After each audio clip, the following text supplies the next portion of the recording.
এটা হচ্ছে লক্ষ্মীপুর মৌজা চৌধুরীর হাট সুইচ গেট।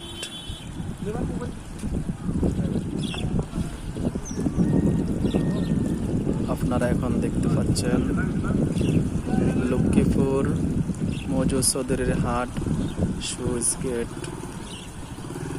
এই সুইচ গেট দিয়া পানিকে আটকিয়ে রাখা হয়, একদিকের পানি আরেক দিকে যেতে দেয় না এবং প্রয়োজন মতো খুলে দেওয়া হয়, প্রয়োজন সারিলের পরে বন্ধ করে দেওয়া হয়।